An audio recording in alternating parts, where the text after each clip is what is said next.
perintah kepada komputer atau robot agar mereka dapat melakukan hal yang kita inginkan. Betul. Menulis perintahnya itu harus bagaimana? Jelas. Ya, betul, jelas. Apalagi berurutan. Iya, betul. Dan ada langkah-langkahnya. Betul sekali. Nah, hari ini kita akan coba agar kalian bisa berpikir komputasional, berpikir seperti komputer. Sekarang kalian semua perhatikan yang ada di papan tulis. Ada apa ini? Ada orang, benar. Bukan kucing. Ada 2 orang. Sedang apa?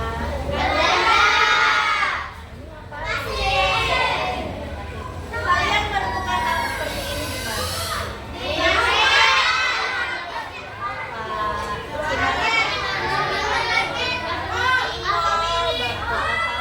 Betul sekali. Pernahkah kalian melakukan kegiatan berbelanja seperti ini? Ngapain sih di sana?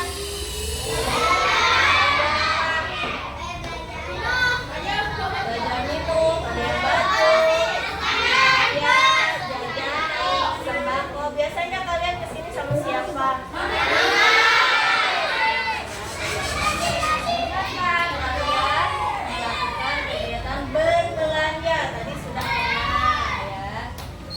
Dan membayar, kita sudah ikut bayarnya, melihat atau ikut mengecek listnya. Pernah tidak? Dilihat, kenapa dilihat? Takutnya apa? Takutnya salah. Betul. Nanti tadi di scan-nya 2 kali, kan kamu bayarkan 2 kali, double, rugi ya. Jadi ketika kasir scan harga dari barang tersebut, kita harus memperhatikan ya supaya tidak ada kesalahan. Jika kamu diminta berbelanja kebutuhan pokok, kebutuhan pokok itu apa sih? Kebutuhan sehari-hari yang utama. Contohnya beras, telur, minyak, gula. Ya, betul. Itu kebutuhan pokok ya. Bisakah kamu melakukannya?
yang pecahkan. Apa teh memecahkan masalah? Namanya apa? Dekomposisi. Ya, silakan posisikan sesuai dengan kelompoknya masing-masing.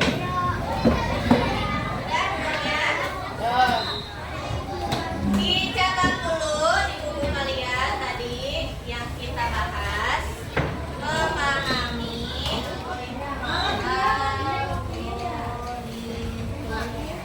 atau garis miring boleh.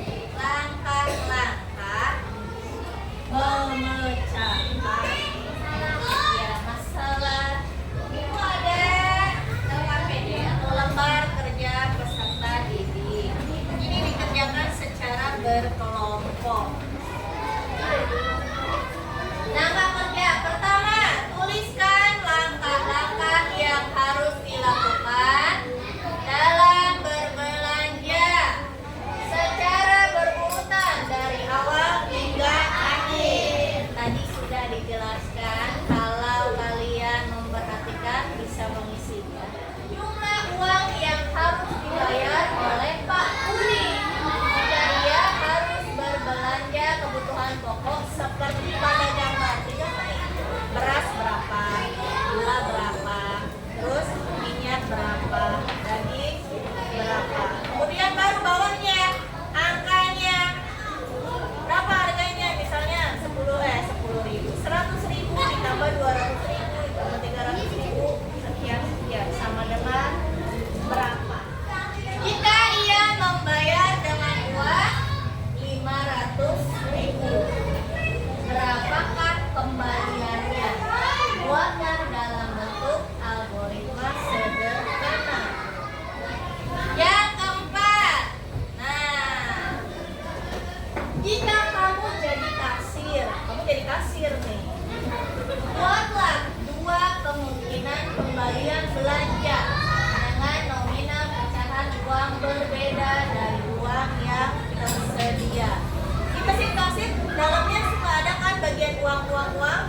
Ya, ada yang tempat untuk 100.000, 50.000, 10.000, 20, uang receh. Ada nggak? Pernah lihat nggak? Ya. Nah, kan kamu harus menentukan nanti kembaliannya berapa. Misalnya 50.000. Di situ ada uang 10.000-an, 5, ada yang 20.000-an, ada yang 5.000. Kamu ngambil uangnya berapa aja supaya jadi 50.000. Itu ada uangnya. 10 juta.